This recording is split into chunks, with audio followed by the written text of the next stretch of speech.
नेहमी preventive sprays किंवा preventive काम हे फार महत्त्वाचं आहे रोगाच्या दृष्टीनं किंवा किडीच्या दृष्टीनं सुद्धा. दुसरं, किडीच्या दृष्टीनं स्टेजेस अभ्यास करणं फार महत्त्वाचं आहे. असं नाही की मिलीबग आला आणि मग आता औषध मार, हे काही उपाययोजना नाही झाली. मिलीबग येणारच असं समजून, निसर्ग आहे तो निसर्गात येणारच, तो येणारच असं समजून उपाययोजना करायची, त्याला म्हणतात उपाययोजना. नाही तर रोग आला की रोगाची औषधे मारा, किडी आली की किडीची औषधं मारा, त्याने कधीच नियंत्रित झालं नाही. तुम्ही सुद्धा 8-10 वर्षापासून हे पीक करत असाल, तुमच्या लक्षात आलं असेल की हे काही कंट्रोल होत नाही कशानेच. त्याच्यामुळे तशी वेस्ट ऑफ एनर्जी आपण काही करू नये अशी, त्यापेक्षा इनबिल्ट रेजिस्टन्सवर काम करावं असं मला वाटतं. नेक्स्ट, हे प्रश्न आहेत मुख्य. एकच रोग आहे फळकुजवा, फळसट, जो कोलेटोट्रिकम ग्लिओस्पोराइड या फंगसमुळे येतो. आणि किडीमध्ये महत्त्वाच्या किडी आहेत पिठ्या ढेकून, फळमाशी आणि टी मॉस्किटो हा नवीन प्रश्न निर्माण झालेला आहे. तर ते 3 मुख्य आहेत. आणि मावा, खवले कीड, खोड पोखरणारी अळी हे फार क्वचित प्रमाणात आपल्याला भेडसावतात हे प्रश्न. नेक्स्ट, हे सीताफळाची फळसड आहे जो कोलेटोट्रिकम ग्लिओस्पोराइड आहे. त्याच्या स्टेजेस आहे. ते पहिली स्टेज कळीवाली, दुसरी स्टेज, तिसरी स्टेज, चौथी, 5वी आणि 6वी. म्हणजे कंट्रोलच जर झाला नाही तर ते 6व्या स्टेजपर्यंत आपलं फळ जाणार आहे. पण सुरुवात कधी झाला ते कळीपासून झालेली आहे. म्हणून आपल्याला प्रिव्हेन्शन कधी घ्यायचं आहे, ज्यावेळेस सेटिंग होईल त्या सेटिंगपासून आपल्याला प्रिव्हेंटिव्ह काम करायचं, त्याच्यावरती प्रतिबंधात्मक काम करायचं आहे. नेक्स्ट, पुढच्या स्टेजेसमध्ये कंट्रोल होत नाही, हे फार महत्त्वाचं आहे. रोग कधी येतो हे जाणून घेणं फार महत्त्वाचं आहे. आता ही स्टेज आहे पहिली स्टेज, बुरशीजन्य रोगांची पहिली स्टेज. या स्टेजमध्ये काय होतं, ती जी लाल रिंग दाखवलेली आहे पानावरती, ती ही दर्शवण्याचा प्रयत्न आहे की डोळ्यांनी तो रोग दिसतो का. तर त्या पानावरती डोळ्यांनी तो रोग दिसत नाही, तो डाग दिसत नाही. परंतु तो दगडासारखा हे दिसतो वरती त्या पेशींच्या वरती, तेव्हा तो आपला स्पोअर आहे, एखाद्या रोगाचा तो स्पोअर आहे. समजा कोलेटोट्रिकम जरी म्हटलं आपण तर त्याचा तो स्पोअर आहे. हा इनिशियली वातावरणात सगळीकडे स्पोअर्स असतात. आता ॲस्परजिलस नायजर, जी काळी बुरशी म्हणतो आपण, दही दुधावरची जी बुरशी येते, ही सदैव वातावरणामध्ये आपल्या घरातही असते. रात्रभर झोपेत आपण ते बुरशी घेणं सोडणं चालू असते आपला कार्यक्रम. म्हणजे ही बुरशी सगळीकडे आहे. ही डोळ्यानं आपल्याला दिसत नाही आणि कुठेतरी बसल्यानंतरसुद्धा दिसत नाही. तर तसा हा जीवाणू, हवेतला जीवाणू कुठेतरी येऊन बसला पानावर, तर त्याला म्हणतो आपण पहिली स्टेज. मात्र हे आपल्याला दिसत नाही डोळ्याने. आपल्या पानावरती, झाडावरती रोग आला आहे हे आपल्याला दिसत नाही. नेक्स्ट, ही दुसरी स्टेज आहे. याच्यामध्ये जर बघितलं तर तो जो स्पोअर होता, जो जीवाणू आहे, त्याचं स्पोरुलेशन झालं आणि त्याच्या ज्या नसा आहेत पानाच्या, त्या पेशीच्या, त्या काळ्या काळ्या व्हायला सुरुवात झालेली आहे. ही दुसरी स्टेज आहे. ही दुसरी स्टेज कधी आली, 6व्या दिवशी, 6व्या किंवा 7व्या दिवशी.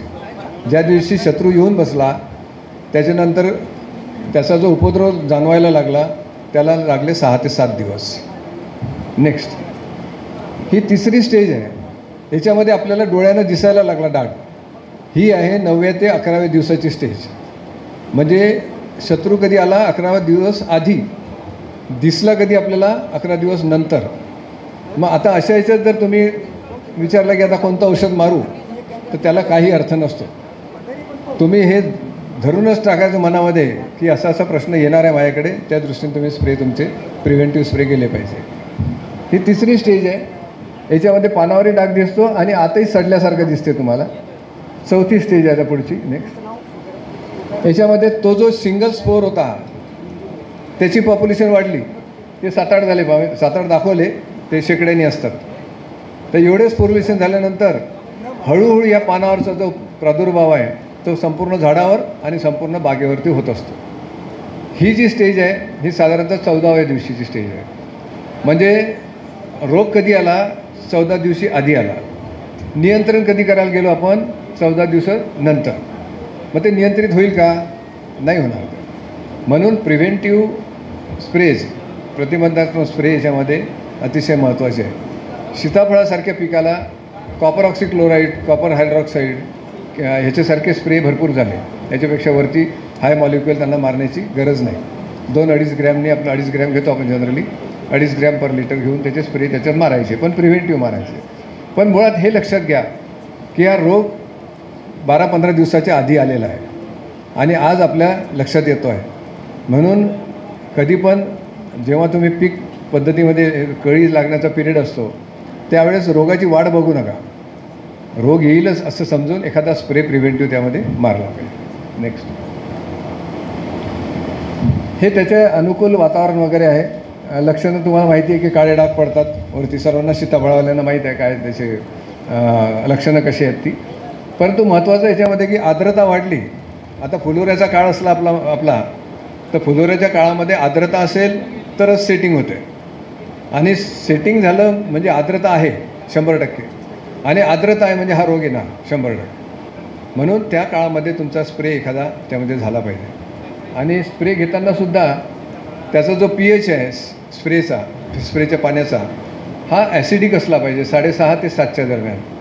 प्रत्येकाने 1 ते pH मीटर मिळते पहा, ॲमेझॉनला वगैरे मिळते 400-500 रुपयाला. ते pH मीटर आपल्याकडे पाहिजे. EC मीटर पाहिजे, जेणेकरून प्रत्येक स्प्रेइंगला आपण ते पाणी तपासलं पाहिजे की त्याचा pH किती आहे. जर अल्कलाईन pH असेल 7च्या वरचा pH तर कोणतंही तुम्ही मॉलिक्यूल टाकला त्याच्यात, कोणतंही औषध टाकलं तर ते इफेक्टिव्ह राहत नाही. तर म्हणून त्याचा ॲसिडिक pH पहिले केला पाहिजे. त्याच्यामध्ये सिट्रिक ॲसिड टाका किंवा लिंबू पिळा, स्वस्त असेल तर त्यावेळेस लिंबू पिळा आणि तो pH 5.7 होईल, 6.5 होईल इथपर्यंत ते टाकत राहायचं आपण.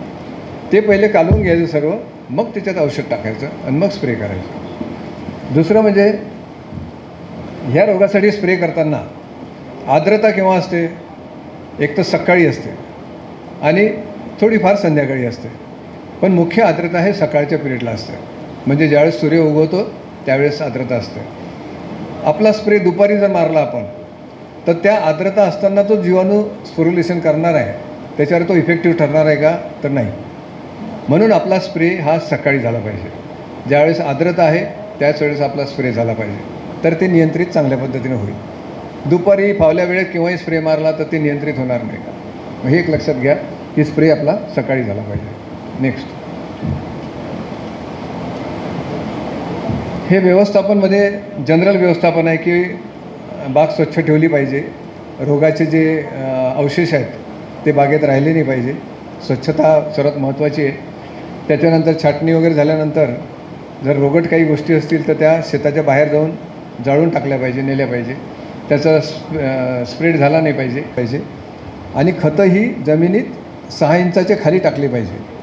वर खतं टाकतो आपण ड्रीपच्या खाली, ते अतिशय चुकीचं आहे. 6 इंच खोदून तिथे खतं बसली पाहिजे. खतं टाकल्याबरोबर झाकली गेली पाहिजे ती आणि नंतर पाणी सोडलं पाहिजे, तर ती खतं इफेक्टिव्ह ठरतात. शक्यतोवर सीताफळाच्या सारख्या पिकाला सोल्युबल फर्टिलायझरची गरज नाही आहे. जे आपण अननेसेसरी देतो त्याला ग्रॅन्युलर फर्टिलायझर, जे आपले काय म्हणतात त्याला दाणेदार खतं आहेत, ती दाणेदार खतं वापरली पाहिजे. ती स्लोली रिलीज होतात, त्यामुळे त्याचा फायदा चांगला मिळतो आपल्याला. नेक्स्ट, सेंद्रिय आच्छादनाचा एक चांगला भाग याच्यामध्ये येतो, तो रोगाच्या दृष्टीने सुद्धा येतो. मी मिलीबग म्हणजे पिठ्या ढोकून, जो आता तुमचा प्रश्न आहे तो द्राक्षावर मी ट्राय केला होता. त्याचं मी तुम्हाला उदाहरण सांगतो की द्राक्षामध्ये मिलीबग एक मोठा इश्यू होता. तर जनरली शेतकरी काय करतात की ज्यावेळेस मिलीबग घडावर येतो त्यावेळेस फवारण्या करतात. तोपर्यंत गाफील असतो शेतकरी, ते फवारण्याच्या भानगडीत पडत नाही. पण ज्यावेळेस आता त्याला लक्षात येतं की आता घडच खराब होणार आहे, मग त्यावेळेस ते स्प्रे घेऊन काहीतरी करण्याचा प्रयत्न करतात. खरं म्हणजे असं आहे, शिवाजी महाराजांचा जो इतिहास आहे तो आपल्या शेतीमध्ये या रोग आणि किडीच्या नियंत्रणासाठी अतिशय सुंदरपणे आपल्याला वापरता येतो. गनिमी कावा, ज्यावेळेस किडी सुप्तावस्थेमध्ये आहे, ज्यावेळेस रोग सुप्तावस्थेमध्ये, रोगाचे जीवाणू सुप्तावस्थेत आहे, त्यावेळेस पहिला कंट्रोल. तर मिलीबगला, पिठ्या ढकणाला आम्ही पहिले ते केलं होतं की सुप्तावस्थेत तो केव्हा जातो, तर घड संपून गेल्यानंतर, म्हणजे एप्रिल छाटणीच्या आधी तो घड संपल्यानंतर ते जे क्राउलर्स असतात, त्याचे जे पिलं असतात, ते पिलं खोडांनी येतात, नाही ते वरूनच खाली पडतात काही काही, आणि जमिनीत ते हायबरनेट होतात. जमिनीत म्हणजे सुप्तावस्थेत जातात, कोशावस्थेत जातात. तर पहिला कंट्रोल आपला माल निघाल्यानंतर पहिला स्प्रे पाहिजे त्याला. नंतर दुसरं त्याला खोडाला डस्टिंग पाहिजे, स्टिकी बँड्स पाहिजे, की जेणेकरून मिलीबग आला तर तो त्याला चिटकून जाईल, तिथेच मरून जाईल. राहिला सुद्धा जमिनीत जो जाईल त्याला पुन्हा जमिनीत आपण डस्टिंग करतो. त्यावेळेस कार्बोलिक डस्ट वगैरे होती, तर कार्बोलिक डस्टची वगैरे आम्ही मॅलाथियन डस्ट, कार्बोलिक डस्ट याची आपण डस्टिंग करतो, हॉलिडॉल डस्ट, आणि ते आपण कालवून घेतो त्याच्यात, जेणेकरून जे क्राउलर्स आहेत ते तिथेच मरतात.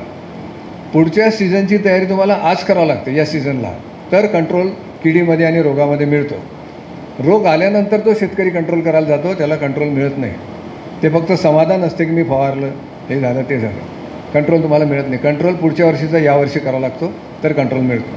तर तसं मिलीबगला सेंद्रिय आच्छादन हा एक सुंदर कंट्रोल आहे.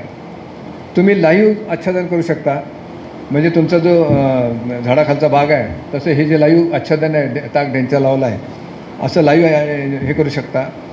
किंवा वाळलेलं जे कडबा आहे आपला, म्हणजे ज्वारीचं भुसकट आहे, सोयाबीनचं भुसकट आहे, जे काही असेल, ऊसाचं पाचट आहे, त्याचं आपण आच्छादन करू शकतो त्या पद्धतीनं. सेंद्रियचं झालं. गरज पडली एखाद्या वेळेस, खरं म्हणजे करू नये, पण उपाय नसेल तर प्लास्टिक आच्छादन आपण त्यामध्ये करू शकतो, जेणेकरून आपल्याला अजून त्याच्यातसुद्धा आपल्याला थोडाफार फायदा होतो, पण त्याचं नुकसानही फार आहे. तर लाईव्ह आच्छादन किंवा ड्राय आच्छादन, कोरडं आच्छादन हे आपण आवर्जून त्या पिकाला केलं पाहिजे किडीच्या नियंत्रणासाठी मुख्यतः. पण याचा फायदा असा आहे की याच्यामुळे तुमचं सॉईल टेम्परेचर, अन्नद्रव्य केव्हा घेते झाड, आम्ही खतं टाकले आता, ते घेईलच का, काय सांगता येईल का कोणाला? ते त्याच्या मनावर आहे ना. समजा माझ्यासमोर ताट वाढलं, मग जेवायचं की नाही मी ठरवेल की नाही, जबरदस्ती तरी ताट वाढलं, तसं त्या झाडांनी घ्यायचं की नाही हे त्याच्या मनावर आहे. मग त्याचं मन कधी होते त्या झाडाचं, ते फंक्शनल कधी असते, त्याला सॉईल टेम्परेचर म्हणजे जमिनीचं जे तापमान आहे ते योग्य ते तापमान मिळालं तरच झाड फंक्शनल होते. ॲडव्हर्स क्लायमेट जर मिळालं, म्हणजे समजा आता नॉर्मल टेम्परेचरला, एक फॉर एक्झाम्पल सांगतो, मला 28-30 डिग्रीला झाड फंक्शनल असते, रूट ॲक्टिव्हिटी, आणि त्याचं टेम्परेचर सडन काहीतरी 36-40 झालं किंवा 20वर आलं, थंडी पडली ते 20वर आलं, तर ती मुळं कार्यक्षम राहत नाही, ती कार्य करत नाही. ते असतात जिवंत, पण ते कार्य करत नाही. परंतु मल्चिंग केलं तुम्ही तर ते जे लो टेम्परेचर आहे ते नॉर्मल टेम्परेचरला आणते, किंवा जे हाय टेम्परेचरला गेलं आहे ते पुन्हा नॉर्मल टेम्परेचरला आणते. हिवाळ्यात आपण घोंगडी घेतो की नाही अंगावर, आपण ब्लँकेट घेतो ना, उन्हाळ्यात घेतो का? कारण काय, आपल्याला बॉडी टेम्परेचर मेंटेन करायचं असतं आपल्या शरीराला, म्हणून आपण त्या भानगडीत पडत नाही. उन्हाळ्यात ते ठेवून दिलेले असतात कपाटात, तिकडे हिवाळ्यातच निघतात बाहेर, बरोबर आहे ना? तसंच आहे की हिवाळ्यामध्ये किंवा एक्स्ट्रीम उन्हाळ्यामध्ये जर मल्चिंग केलेलं असेल तर तुमचं सॉईल टेम्परेचर जे आहे, मातीचं तापमान, हे मेंटेन करण्यासाठी हा मल्च काम करतात. मग ते लाईव्ह असो की ड्राय असो. आणि हा सर्वात मोठा फायदा आहे किडीचा, तर तो साईडवाला आहे, तो 2 नंबरवाला आहे. सर्वात मोठा फायदा आहे to maintain the soil temperature of the soil, हा सर्वात मोठा फायदा आहे. म्हणून मल्चिंग आपण त्याच्यामध्ये अशा पद्धतीनं केलं पाहिजे, जेणेकरून मिलीबगसारखे रोग आहे, प्रश्न आहेत, इवन करप्यासारखे प्रश्न आहेत, याचेसुद्धा जीवाणू जमिनीत असतात, हायबरनेट म्हणजे असतात ते, तर त्या कंट्रोलसाठी तुम्हाला मल्चिंग होईल. दुसरं महत्त्वाचं, जेव्हा तुम्ही मी द्राक्षामध्ये जे बघितलं की लाईव्ह सर तुम्ही हे पिकं लावले, मिलीबगला काय पाहिजे, रस पाहिजे फक्त. तो काही द्राक्षाचाच रस किंवा सीताफळाचा रस नाही मागत, त्याला कुठला तरी रस लागतो. जर तो रस तुम्ही त्याला जमिनीवरच नेऊन दिला तर तो वर येत नाही, ते क्रॉलर्सवर येत नाही. म्हणून मला माझ्या प्रयोगामध्ये असं लक्षात आलं की ज्यावेळेस आपण खाली लाईव्ह मल्चिंग केलं, सर्व मिलीबग तिथेच राहिला, झाडावर चढलाच नाही. तो त्याला मिळालं पोटभर जे की पाहिजे तो काही आपल्यासारखा हावरट नसतो, म्हणजे मानवासारखा हावरट नसतो प्राणी, त्याला पोटापुरतं भेटलं की बस झालं. आपण कसं संचय करता करता आपण एक दिवस निघून जातो, संचय तिथेच राहतो, तर तसं त्याचं नसते. त्याच्यामुळे त्याला जर खाली मिळालं तर तो वर जात नाही, हाही एक भाग आहे. म्हणून लाईव्ह मल्चचा तो एक फायदा आहे किडी नियंत्रणासाठी, की तुम्हाला वरचा प्रश्न त्यामध्ये येत नाही. आणि मग सेंद्रिय कर्ब वगैरे इतर फायदे ज्याचे आहेत, जमीन भुसभुशीत करणे, रायझोबॅक्टेरियाचं प्रमाण वाढवणे, हे सर्व त्याच्यामध्ये फायदे आहेत. नेक्स्ट, हे स्प्रे मारायचं कार्बेंडेझिम, कॉपर ऑक्सिक्लोराईडचं मी सांगितलं तसं, परंतु फार मोठे भारी मॉलिक्यूल ह्या याच्यामध्ये मारू नका सीताफळात, त्याची आवश्यकता नाही. नेक्स्ट,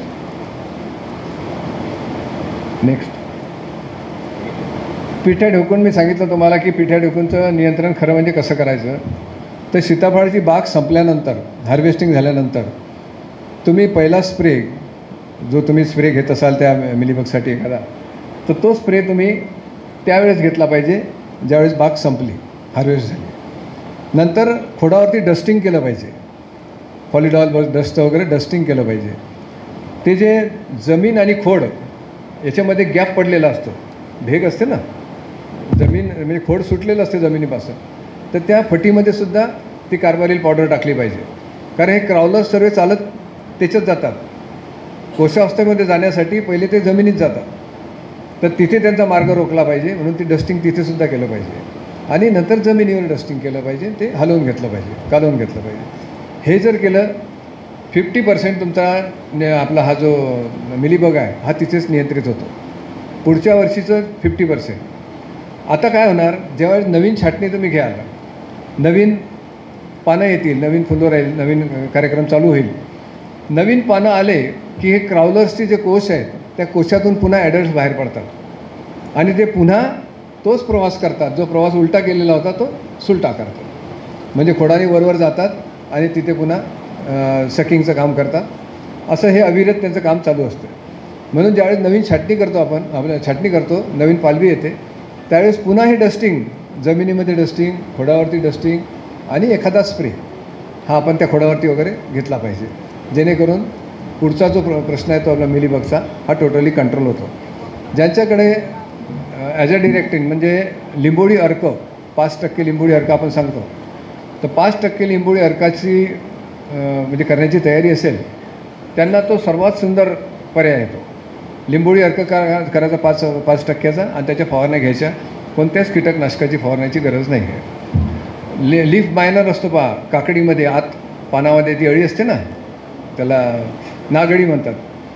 तो नागअळी असो किंवा हा मिलीबग असो, ह्या सर्वसाठी लिंबोळी अर्काचं स्प्रेइंग अतिशय सुंदर म्हणजे फार छान रिझल्ट्स आहेत त्याचे एखाद्या पेस्टिसाईडपेक्षा, इन्सेक्टिसाईडपेक्षा.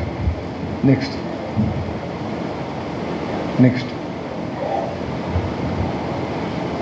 हे तेच आहे सर्व. नेक्स्ट काही स्प्रे आपल्याला मारावं लागतं, जसे व्हर्टिसिलियम लेकॅनी आहे, बिव्हेरिया आहे, बेसियाना, नंतर आपला मेटरायझम आहे.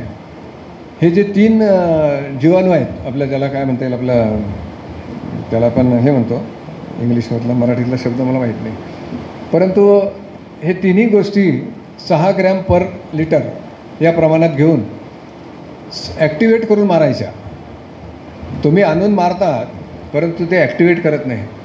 तुम्ही 6 ग्रॅम काय करायचं सांगतो मला, प्रोसिजर तुम्हाला कोणाला ऐकून म्हणजे माहिती पाहिजे असेल तर सांगतो की पाणी उकळून घ्यायचं पूर्ण, म्हणजे स्टरलाइज म्हणजे एकदम बॉईल पाणी करायचं, ते थंडगार करून घ्यायचं, ते एखाद्या प्लॅस्टिकच्या टोपल्यामध्ये घ्यायचं किंवा बादलीत घ्यायचं आणि त्याच्यात हे 6 ग्रॅम पर लिटरनुसार ह्या तिन्ही बुरशा टाकायच्या, मेटरायझम, बिव्हेरिया आणि व्हर्टिसिलियम, तिन्ही बुरशा टाकायच्या.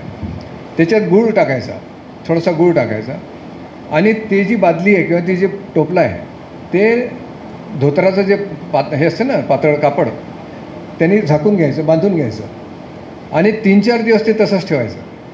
त्याच्यामध्ये काडी टाकून ठेवायची आणि मधून दिवसातून 1-2 वेळा ती फक्त हलवायचं, थोडंसं मिक्स. पण ते मल्टिप्लाय करायचं ही प्रोसेस आहे. आणि 4-5 दिवसानंतर मग हे जीवाणू हे आपण संध्याकाळी स्प्रे करायचे. साध्या गाईचं म्हशीचं दूध टाकून, स्टिकर म्हणून दूध टाकायचं, 2-1 म्हणजे 200 लिटरला 2 लिटर दूध टाकायचं आणि हे सर्व जीवाणू टाकून संध्याकाळी स्प्रे करायचं. दिवसा सकाळी जर स्प्रे केला किंवा दुपारी स्प्रे केला तर त्याचा तेवढा फायदा होणार नाही जेवढा संध्याकाळी स्प्रे होईल, तो मल्टिप्लाय होतील पुन्हा. असं जर केलं तुम्ही, ते मिलीबग, हे फळमाशी किंवा जे सर्व प्रश्न आहे कीटकाचे, हे अतिशय सुंदरपणे, इव्हन रोगसुद्धा नियंत्रित होतात त्याने. तर हे आवर्जून करा, सोपी पद्धत आहे, फार काही कठीण नाही त्याच्यामध्ये. आणि केविकेला वगैरे उपलब्ध आहेत, सोनवणे साहेब आहेत ना, उपलब्ध आहे केविकेला, तुम्ही ते घेऊ शकता किंवा विद्यापीठांमध्ये सुद्धा उपलब्ध आहे. दुसरं आहे फळमाशी, फ्रूट फ्लाय. ॲक्च्युली हा प्रश्न हा एवढा सीताफळाशी निगडीत प्रश्न नाही आहे. आजकाल मोनोकल्चर झाल्यामुळे ही पेरूची पेस्ट आहे खरी, पेरूवर येणारी किडी आहे, पण ती सीताफळावरती मायग्रेट झाली आणि सीताफळावरती त्रास द्यायला लागली आपल्याला. तर सीताफळामध्ये काय होतं की ती अंडे आत घालते, तिचं ते ॲबडॉमेन आहे खालचं जे त्याला आपण म्हणतो गुळ हे पोट तिचं, त्या पोटातून ती खाली आत शिरून अंडे घालते आणि त्या अंड्यातून हॅचिंग होऊन त्या अळ्या ज्या आहेत ते तिथेच सीताफळावरती जगतात. जेव्हा आपण खायला सीताफळ घेतो त्यावेळेस दिसतात आपल्याला की अळ्या भरपूर त्याच्यावरती झालेल्या आहेत. तर हा जो फळमाशीचा प्रकार आहे हा ॲक्च्युली एग लेईंग स्टेज जी आहे त्या स्टेजलाच त्याला कंट्रोल केला पाहिजे. एकदा अळी झाल्यानंतर त्याचा नियंत्रण होत नाही, कारण आत तुमचं औषधच जात नाही तिथपर्यंत. त्याच्यामुळे त्याचं कंट्रोल करताना तुम्हाला सर्वात महत्त्वाचं, तुम्ही रेग्युलरली ॲज अ डिरेक्टिन किंवा लिंबोळी अर्काचे स्प्रे घेत राहिलं पाहिजे. त्याच्यामध्ये कधीतरी लसूण आणि मिरची, लाल मिरचीचा अर्क आणि लसणाचा अर्क हा थोडा थोडा त्याच्यामध्ये ॲड केला पाहिजे. तर ही एगलिंग करत नाही अळी, आपली फ्रूट फ्लाय जी ती एगलिंग करत नाही त्याच्यावरती. तर असे प्रॅक्टिकल पर्याय त्याला घेतले पाहिजे. नंतर जे जे उपाय आहेत, एकदा अळीनं अंडे दिले, त्या सालीच्या आत जर अंडे दिलेले असतील तर तुम्ही जे उपाय करता होते स्प्रेचे, हे पालच्या गड्यावर पाणी याचा काही उपयोग होत नाही. तर म्हणून पहिले प्रिव्हेंटिव्ह स्प्रे याच्यामध्ये फळमाशीमध्ये झाले पाहिजे. नेक्स्ट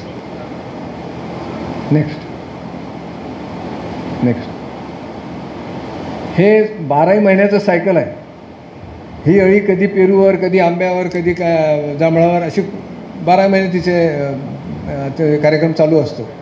त्याच्यामुळे कुठे कुठे कंट्रोल करणार तुम्ही. म्हणून स्प्रे आपल्या घरात चोर येऊ नये इथपर्यंत बंदिस्ती करणं योग्य आहे. आपल्या झाडावरती फळमाशीचा प्रादुर्भाव होऊ नये एवढंच आपण त्यामध्ये केलं पाहिजे. नेक्स्ट, हे मिथाईल युजेनॉलचे सापळे वगैरे आहे, हे ॲडल्ट पकडण्यासाठी चांगले आहेत त्या काळामध्ये. तर ह्याचे सापळे लावायला हरकत नाही आपण. तर साधारणतः एका एकराला जर आपण विचार केला तर 7 ते 8 तरी सापळे ते लावले पाहिजे. जास्त लावले तर अधिक फायदा. याच्यामध्ये ती अट्रॅक्ट होऊन तो ॲडल्ट मरतो.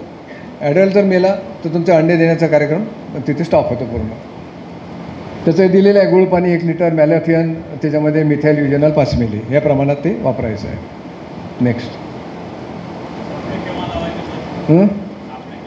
सापळे तुमच्या हां, आता कसं आहे म्हणजे कडक जेव्हा फळ असते, म्हणजे फळाची जी स्टेज आहे ती एका स्टेजनंतर आत नरमपणा येतो घरामध्ये मॉइश्चर लेवल वाढते. तर त्या मॉइश्चर लेवल वाढण्याच्या स्टेजला ही अंडे देते.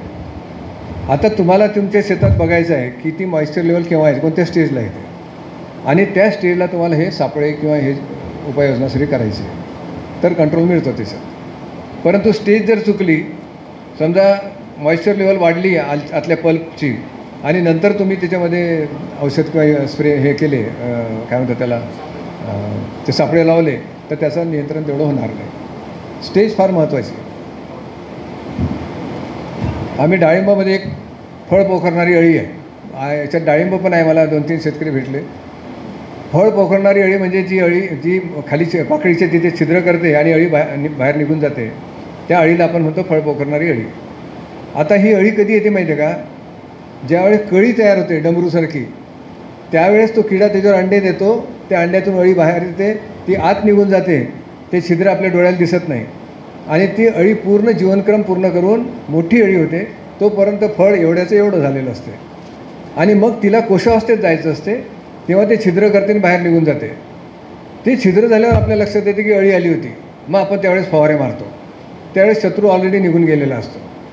त्या हिंदी पिक्चरसारखं होते, गोळीबार नंतरच होतो पिक्चरमध्ये, तसं होते ते. त्याला फायदा काय, त्याचा अर्थ काही राहत नाही त्या गोष्टीला. तर म्हणून स्टेज फार महत्त्वाची आहे किडी आणि रोगाच्या नियंत्रणासाठी. स्टेज जर तुम्ही स्टेज तुम्हाला समजली तर प्रत्येक स्टेजला एक स्प्रे सफिशियंट आहे. हे 4थ्या दिवशी स्प्रे मारा सांगतात ना लोक, ह्याची आवश्यकता नाही आहे. एक स्प्रे प्रिव्हेंटिव्ह पण परफेक्ट स्टेजला, त्या स्टेजेस आहे, त्या स्टेजला आपण मारलं पाहिजे. आणि स्टेज लक्षात येत नाही तर मग एका स्प्रेच्या ठिकाणी 2-3 स्प्रे मारा, म्हणजे कुठेतरी तुम्हाला ते आटोक्यात येऊन जाईल. हा यावर्षी मोठा गेल्या 2 वर्षापासून मॉस्किटो बगचा एक मोठा प्रश्न निर्माण झाला होता. याला कोणी काही म्हणायचं, कोणी काही म्हणायचं. परंतु आमच्या इथे डॉक्टर बालगुडे म्हणून आहेत, जाधववाडीला.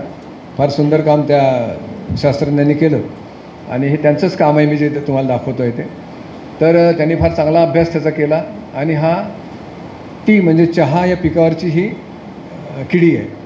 ही सीताफळं कशी आली काय आली राम जाणे, परंतु ती सीताफळ ती आली, टी मॉस्किटो बग.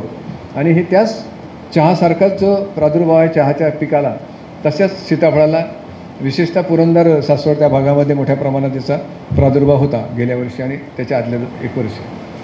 नेक्स्ट, तुमच्याकडे बहुतेक नसेल अमरावती वगैरे आहे का? आहे.